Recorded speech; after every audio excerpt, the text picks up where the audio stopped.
Hola a todos y todos, bienvenidos una vez más a esta serie de videos de fonoaudiología. Mi nombre es Jorge Silva y hoy hablamos de un trabajo un poco más corto, es analizar otro paper más, que a diferencia de los últimos dos de Parkinson, este es de déficit atencional. Va a ser una descripción detallada, tómenlo como una traducción breve respecto a cómo es la toma de decisiones de las personas con déficit atencional y si estas están influenciadas por algún motivo, que si es el control de impulsos descendido o si es otra razón. Vamos a ver que existe sorprendentemente una razón aparte del control de impulsos que puede explicar los problemas de conducta y que puede ser tratada en personas con déficit atencional. El, el título del paper en español vendría siendo la toma de decisiones subóptima, o sea, bajo lo normal, y problemas interpersonales en el déficit atencional con hiperactividad. Evidencia longitudinal, ya vamos a ver lo que es longitudinal, de una tarea de laboratorio. Sorensen y colegas 2024. Un estudio actual se publicó en la revista Nature Methods, o sea, en una revista que aparentemente todos conocemos por su gran prestigio, perdón, y que tiene que ver con evidencia que se encontró a raíz de un estudio que vio por 4 años cómo se desenvolvían niños y adolescentes con déficit atencional y qué fue lo que tuvieron en común al momento de evaluarlos y que pudiera explicar por qué tomaban decisiones de manera deficiente en comparación a los neurotípicos. Bien, sigamos adelante. Como introducción les puedo decir, el paper nos dice más bien que más de la mitad de los niños con déficit atencional e hiperactividad muestra problemas interpersonales y sociales. Bien, eso no es novedad, es algo por lo cual las escuelas, por lo general, llaman la atención eh, o avisan respecto a dificultades de sus estudiantes que tienen que ver con esto, con el déficit atencional. Bien, y varias líneas de investigación sugieren que la toma de decisiones subóptima, que es un componente dentro de este grupo, la capacidad de ajustar las opciones a diferentes otras opciones que van variando en función de un riesgo, influyen en las peores decisiones tomadas cuando se trata de interacciones sociales. Bien, o sea, este paper ve mucho la conducta social, la comunicación social. Y en este aspecto los fonoaudiólogos igual salimos ganando en el sentido de que nosotros podemos ofrecer ciertas herramientas tanto a nivel lingüístico comunicativo como también a nivel conductual. Sobre todo nos hemos formado más en el tema conductual. Bien, los niños con déficit atencional habían mostrado una toma de decisiones subóptima, bien, que estaba impulsada principalmente por la aversión al retraso, o sea, no querer demorarse, bien. Y al inicio del estudio esperaban que ese fuera un rasgo estable que pudiera predecir mayores problemas sociales, ya que este estudio fue hecho con seguimiento de 4 años. Y esto supuestamente debía ser lo que informaran los papás. Ahora vamos a ver cómo fue el proceso. A nivel comunicativo, en cambio, las cosas van a ser de la siguiente forma. Las personas con déficit atencional pueden optar por intercalar, por ejemplo, comentarios en conversaciones que tienen un contenido inapropiado o en un momento inapropiado o de una manera inapropiada, sin pensar en las consecuencias de las acciones que hicieron. Lo que no significa que no piensen después que hicieron mal, ¿me entienden? La parte de la consecuencia de las acciones se piensa antes, debiese pensarse antes, cosa que no pasa en el caso del déficit atencional. Pero aquí viene el problema. Los tratamientos que son eficaces para poder reducir los síntomas del déficit atencional, como puede ser la medicación, el metilfedinato, eh, solo tienen efectos pequeños en la mejora de las habilidades sociales. Las habilidades sociales, si quieren mejorarse en el déficit atencional, deben hacerse mediante entrenamiento, ¿de acuerdo? Y probablemente el entrenamiento conductual se vea más favorecido por el uso de medicamentos. Pero estos por sí solos no generan avances o suficientes avances. Bien, y por lo que plantea el título del paper, aún no se ha abordado la cuestión de que si los problemas sociales e interpersonales de las personas con déficit atencional están respaldados por déficits más generales en las habilidades básicas para la toma de decisión. Y eso es lo que trataron de ellos de investigar. ¿Y esto qué significa? Bien, que los problemas sociales o interpersonales del déficit atencional son por no tolerar el retraso. Bien, esta es la habilidad, esta es la dificultad que va a estar afectada. El presente estudio, entre comillas, palabras textuales, mostró que una subóptima toma de decisiones impulsada por la aversión al retraso puede ser un predictor importante a abordar en futuros estudios de competencia interpersonal en el déficit atencional. Una comprensión más profunda de esta relación puede iniciar programas específicos de psicoeducación sobre la vida con déficit atencional para los cuidadores y niños, pero también es importante abordar en relación a los programas de capacitación para mejorar la calidad de vida de los niños con déficit atencional con hiperactividad. Eso significa todo lo que habíamos visto, que la capacidad, o más bien la incapacidad por aversión al retraso, es la que origina los problemas. La metodología del estudio es bastante simple, fue un ensayo longitudinal, o sea que es un ensayo que va midiendo a través del tiempo, con 36 niños con déficit atencional y 34 niños con desarrollo típico, y por 4 años de estudio. Niños que comenzaron de 8 a 12 años terminaron de 12 a 16 años al final. La media fue de 14,5. Las pruebas que utilizaron fueron dos. La primera es el Cambridge Gamble Task o tareas de apuesta de Cambridge, y la otra fue el cronograma de trastornos afectivos y esquizofrenia para niños en edad escolar, con versión actual o de por vida, o CASATS en inglés, por sus siglas en inglés. Una cosa mide aspectos de la toma de decisiones y el otro mide el parecer de los papás en torno a la conducta de los hijos. Bien, pero ambas miden toma de decisiones. Bien, constó de dos fases, una T1 y una T2, donde se hacían diferentes mediciones. Y en la fase 2 pudieron realizarla solo el 58% de los niños con déficit atencional del estudio y un 77% de los que eran con desarrollo típico, el grupo control.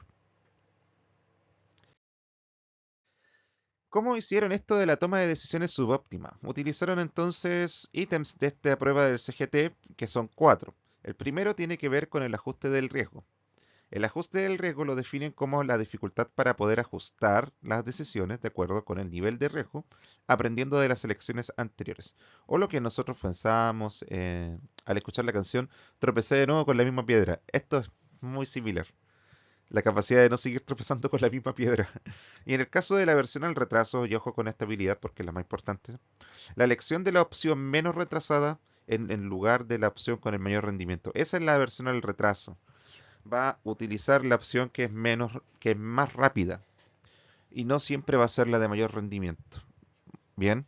El tiempo de reflexión se refiere a los tiempos que más largos de reflexión supuestamente van a reflejar un peor control inhibitorio. ¿Por qué? Porque en el caso de las reflexiones más cortas, no vamos a estar todo el tiempo pensando en nuestras acciones, sino que llegamos y hacemos. Y la última tiene que ver con la propensión al riesgo. Este es el último de todos los otra de las características que vendrían a definir como atracción excesiva a las opciones riesgosas.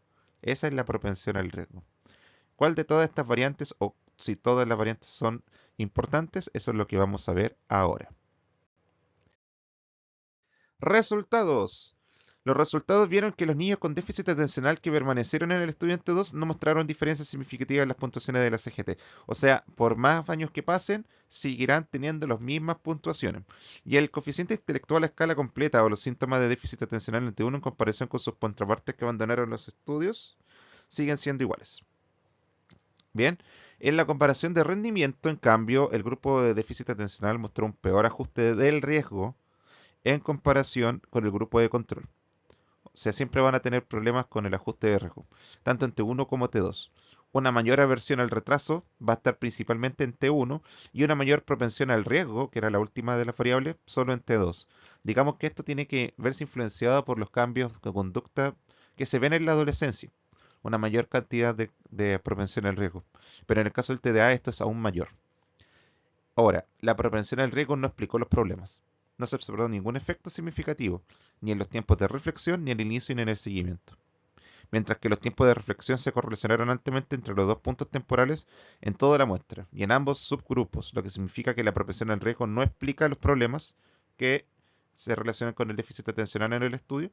Lo que sí explicó es que los puntos temporales del estudio 1 y 2 mantienen se correlacionan.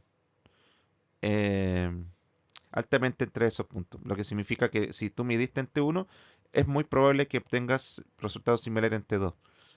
O sea, en el fondo, estas variables que se relacionaron o se creía que se relacionaban con problemas de déficit atencional, la medicamentación, porque ellos después empezaron a tomar medicamentación, no los corrigieron, siguieron de largo. Es algo que si no se interviene de manera con una intervención conductual entrenable, no va a generar cambios por sí solo. ¿Qué ocurrió después? Bien, los papás mencionaron que sus hijos comenzaron a demostrar mayores síntomas de ansiedad y depresión. Bien, y una mayor cantidad de dificultades sociales. Y ambos factores se relacionaron mutuamente entre sí, como que a mayor cantidad de ansiedad y depresión, mayor cantidad de dificultades sociales, y viceversa. A mayor cantidad de dificultades sociales, mayores síntomas de ansiedad o depresión. Pero, en el seguimiento, los parámetros de la CGT que habíamos visto antes no se correlacionaron con los problemas de conducta ni con la propensión al riesgo, ni tampoco con la ansiedad o la depresión. Entonces, ¿qué fue lo que pasó? Pudieron que medirlos juntando el mismo modelo estadístico para todos y se dieron cuenta que la aversión al retraso fue el factor más importante para poder explicar mayores problemas sociales e interpersonales.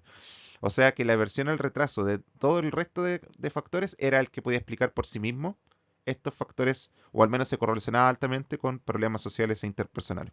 Y fue aparte del control de impulsos, porque se vio que si bien este factor era importante, no era suficiente para poder explicar los problemas sociales e interpersonales, sino que estaba en conjunto con la aversión al retraso. Bien, fue la única que se correlacionó con problemas sociales en el seguimiento. Por lo tanto, hay que tener en cuenta que la aversión a demorarse en una tarea es muy importante de cuantificar en una evaluación de conducta en un niño con déficit atencional.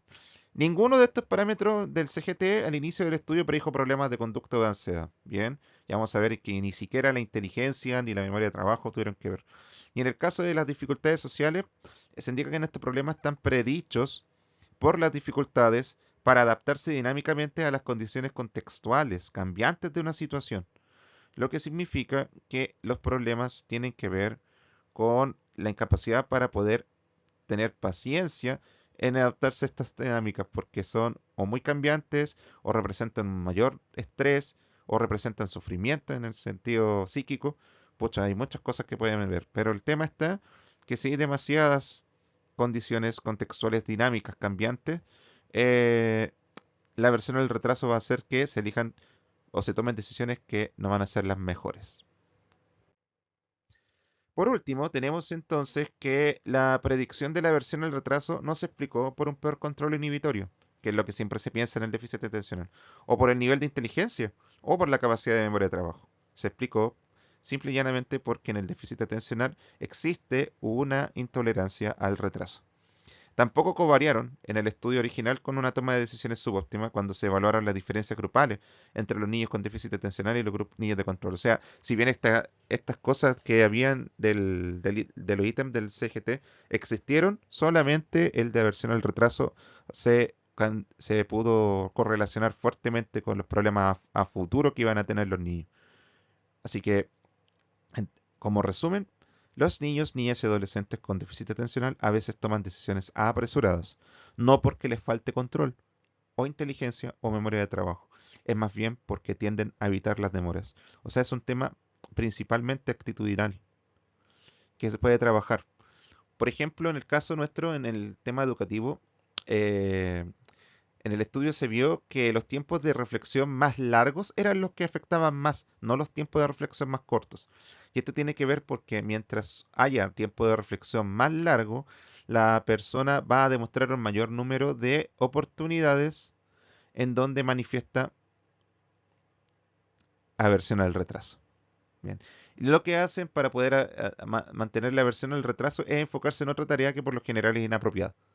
Eso es lo que provoca los problemas. Por esa razón existen métodos basados en la evidencia como el que yo hablé hace un año atrás, que es el de respuestas activas del estudiante o ACR en inglés, ASR, que ofrecen la oportunidad de responder y de seguir una clase o estructurar una clase de forma que todos colaboren, todos respondan y de esa manera los niños se comprometen a las tareas y no a conductas negativas porque le estás dando menos margen para responder, por lo que tienen que responder las preguntas o trabajar en clase de a poquito. Eso hace que puedan aprovechar el tiempo y no ocurra esta versión a la demora porque se dispone de un tiempo acotado y se responde de manera inmediata y los refuerzos también vienen de forma inmediata.